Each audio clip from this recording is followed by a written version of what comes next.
Mas tem um ponto que é extremamente interessante, Cinzia, que está contando sobre aquele music ali. Então hoje é tipo um ADN de hip hop na São Vicente. Que artistas de São Vicente gosta de contar história, eles é storyteller, show. Eles estão fazendo show na song e especialmente gosta daquele estilo lá. É um estilo que é fácil, às vezes tem que incorporar personagens na boca e show best também contra o padrão ou a ideologia. Yeah. Ok? Às vezes é fácil fazer um som, para muitas vezes é que bus feelings que você está expõe lá, só é um personagem. Então contando um pouco a boa como artista, você usa um personagem para fazer um som ou você baseia mais na bus feeling mesmo para fazer? Yeah. A mim do tipo, me criar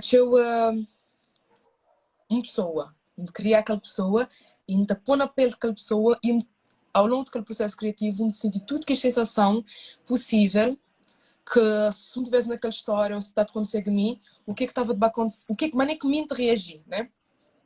E depois é a maneira que me dizer, eu pesquisa, porque às vezes a gente escreveu muito pesquisar sobre acontecimentos e pessoas que contam histórias idênticas e me deu uma coisa, tu és amiga, me mandaste me dizer assim, o que é que botou dessa história? Eu disse, o que é que botou chamar? Nunca me dizes que de falar de música, me sentar para conversar mais de uma forma mais natural possível, que este acabava de dar-me dicas, que me dizer, ok, a gente vai por lá, a gente está atrás, a gente pode ir para mais humanizado dessa forma ali sim.